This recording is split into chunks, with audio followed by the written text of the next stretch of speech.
y trato de iniciar mi charla, que va a ser muy breve, en obvio del tiempo, con esta diapositiva, invitándolos a reencontrarnos el próximo año en el Congreso ISBI, que se va a realizar por primera vez en México, de agosto 28 a septiembre 1 en el año 2022. Y ustedes pueden ver en la fotografía la bella catedral y el Palacio de Gobierno Municipal, donde será algunos eventos científicos en nuestro Congreso.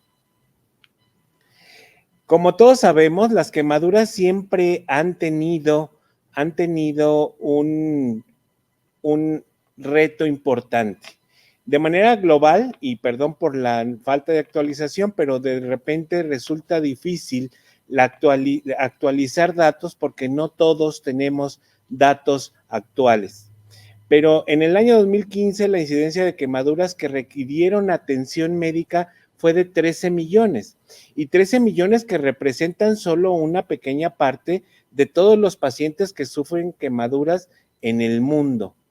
Y en nuestros países siempre esta preocupación, sigue creciendo.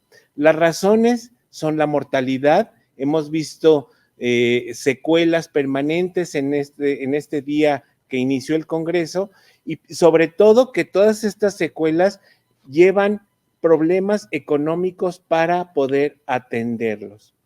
Según datos de la Secretaría de Salud en México, en el año 2017 se reportaron 109,479 casos, mientras que en el 2018 ya se aumentó a 114,385.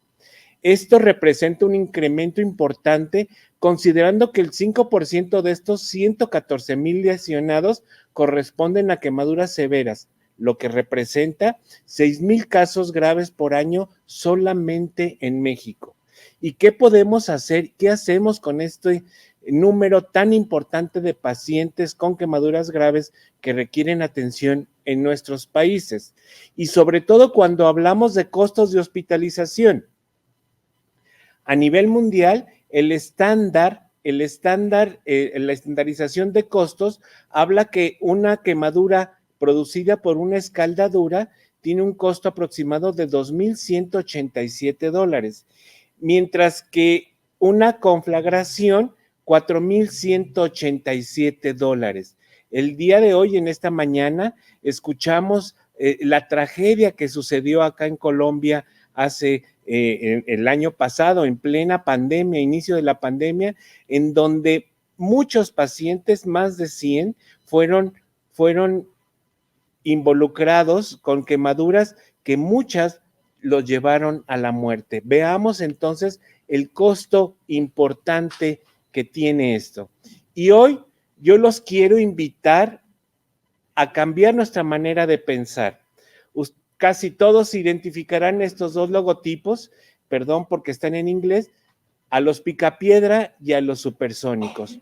Hoy quiero invitarlos de manera muy, muy seria a que cambiemos nuestra forma de pensar y cambiemos de ser picapiedra a tratar de ser supersónicos.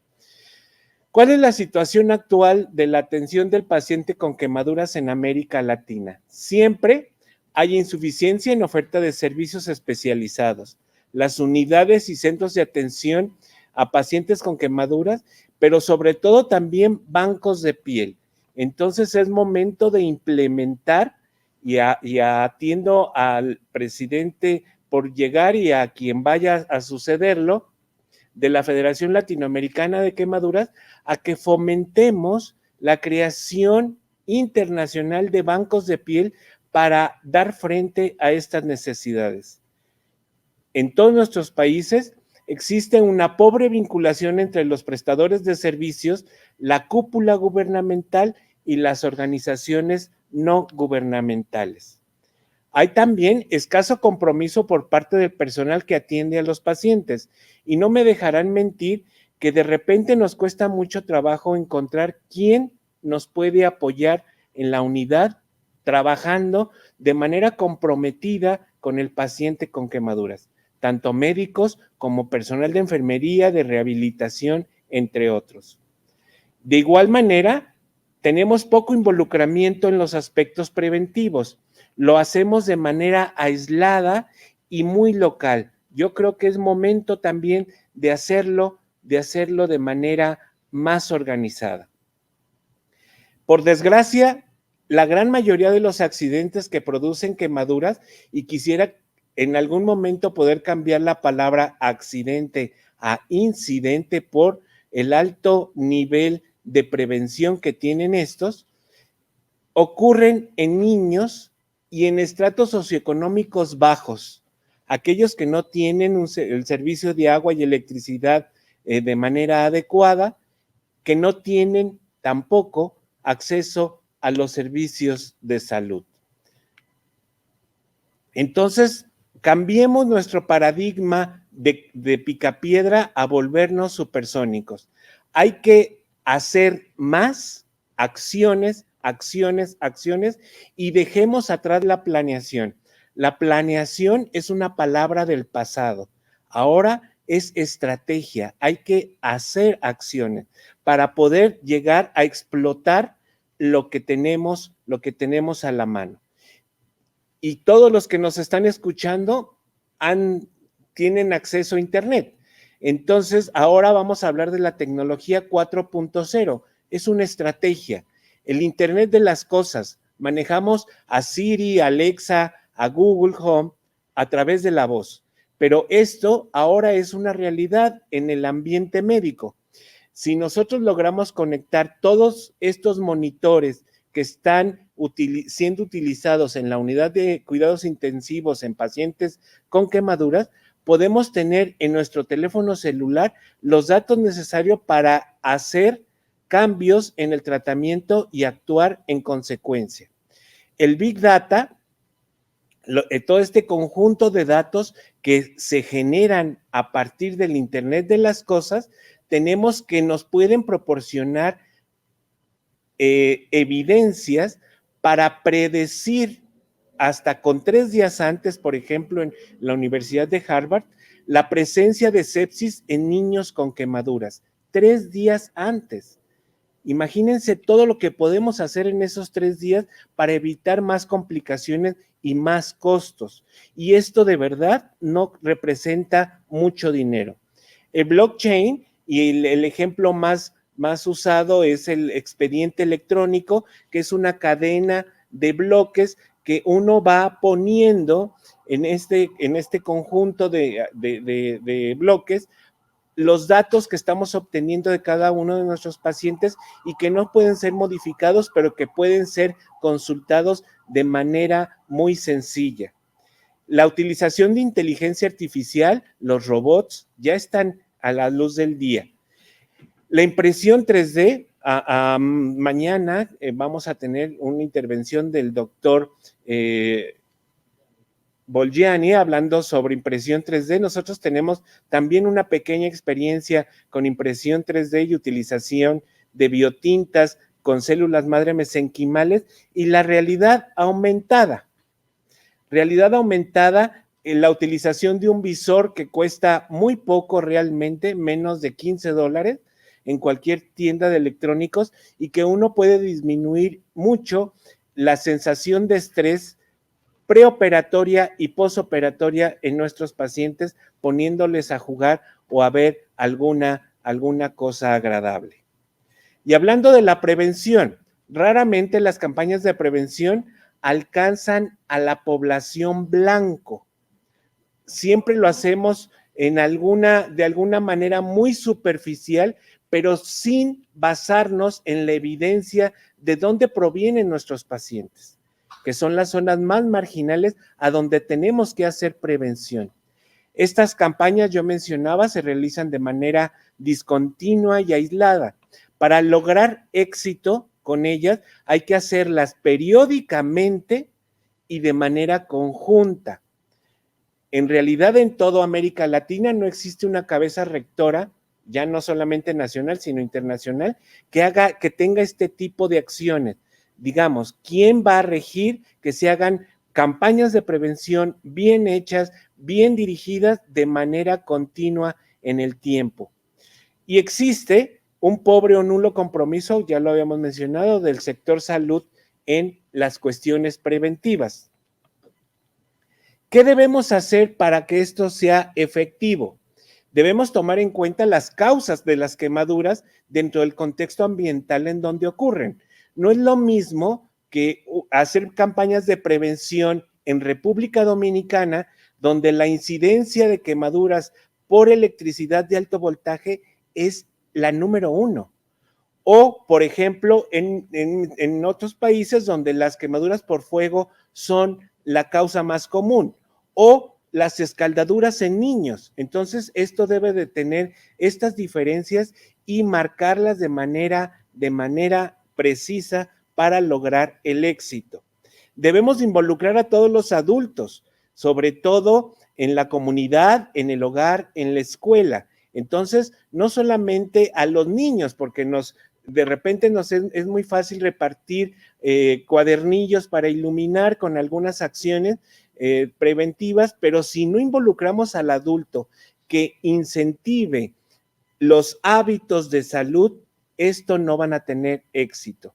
Los gobiernos locales necesitan estar involucrados, así como otras instancias.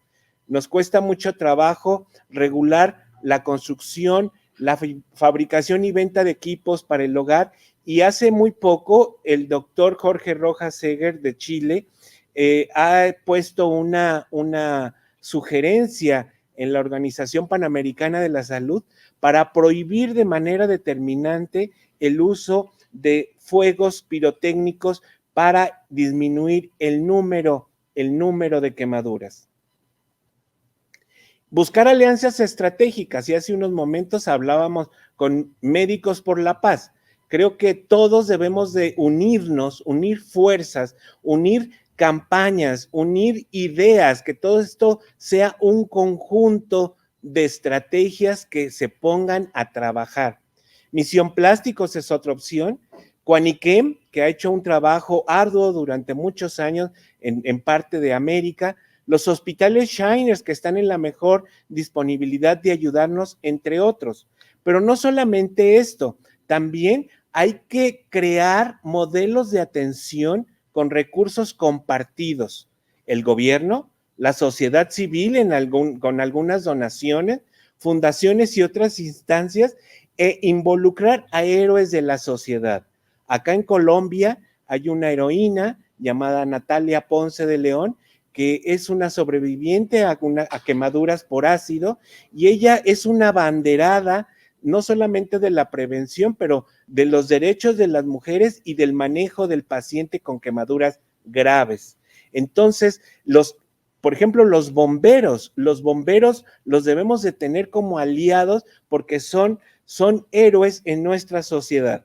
Y este modelo lo hemos puesto en marcha en Guadalajara, y tenemos este programa que se llama Recuperando Estrellas, y Recuperando Estrellas está liderado por este pequeño personaje que se llama Yoyo, que basa todo su pensamiento en la filosofía del Principito, del escritor francés, que nos hace reflexionar mucho en nuestro quehacer en la vida. Y él forma una escalera hecha no solamente de madera, sino de conocimiento, de deporte, de amor, de arte. Esta escalera para alcanzar una estrella y recuperarla. Si traducimos esto a pacientes, estamos recuperando a nuestros pacientes, tanto niños como adultos, que sufren la aterradora experiencia de una quemadura. Está demostrado que los programas educacionales más exitosos son aquellos que son combinados con métodos pasivos de prevención. En nuestros países, de repente es muy difícil tener un termostato de agua caliente, pero vale la pena educar a que prueben la temperatura del agua con el codo antes de introducir a un niño, poner seguros para hornos, tener detectores de humo en nuestros hogares, protectores de los conectores eléctricos, entre otros. Sin embargo, en países subdesarrollados, una intervención más relevante sería disminuir la temperatura de los calentadores. Nuestros calentadores no tienen un tope en el cual uno pueda regular la temperatura o facilitar, el acceso a algunos servicios, al uso de una estufa segura. Si todas las familias en nuestros países tuvieran una estufa segura y cocinaran de manera adecuada, otro gallo nos cantaría. Tendríamos mucho menos pacientes con quemaduras. Pero esto no ha sido posible y ahora, después de la pandemia, pues claro que nos va a costar aún más trabajo. Y algunos retos, siempre nos enfrentamos a la regulación. En República Dominicana, vuelvo a poner el ejemplo, no hay una regulación para la altura en la que deben de ir los cables de alta tensión y al igual que en muchos otros países, no es lo mismo sufrir una quemadura en el norte de México, donde el ingreso per cápita es muy alto, a sufrir una quemadura en el sureste de México, donde el ingreso es comparable con países como Haití o Cuba, por ejemplo. La economía, la pobreza, y ahora después de todo esto que hemos vivido en estos 20 meses, por supuesto que nos va a llevar a un nivel de pobreza mucho más alto. Pero estemos abiertos al desarrollo de nuevos productos. Hemos escuchado algunas pláticas en donde los productos se vuelven más accesibles a nuestros pacientes. Educar, compartir la experiencia que podamos tener, poca o mucha, pero que nos puede ayudar a que todos tengamos algún punto de referencia. La sobrepoblación siempre será un problema y a los médicos, sobre todo al personal médico, nos cuesta cambiar, nos cuesta transitar de una forma de pensar a otra, de ser picapiedras a ser supersónicos. Y en la mañana escuchábamos una plática excelente sobre la ética del paciente con quemaduras. Y yo pongo esta fotografía horrible, aterradora, triste, porque este paciente, ¿qué calidad de vida va a tener? ¿Quién lo va a cuidar? ¿Cuánto va a costar su cuidado si es de una comunidad rural en la sierra en Jalisco? Se los dejo como pregunta y hay que tener mucho cuidado en educar a padres y cuidadores, mejorar las condiciones del hogar, proveer de manera segura agua y electricidad, regulación adecuada de estufas de petróleo, estufas seguras, adecuado almacenaje de sustancias inflamables y, por supuesto, una supervisión estrecha a los niños. Generalmente, muchos de los niños que llegan a recibir atención a nuestra unidad no estaban siendo cuidados por nadie, estaban solos en sus hogares porque sus padres tienen la necesidad de ir a trabajar para subsistir. Les agradezco su atención y les recuerdo que es momento de reencontrarnos. Guadalajara y su servidor los esperamos con los brazos abiertos el próximo año.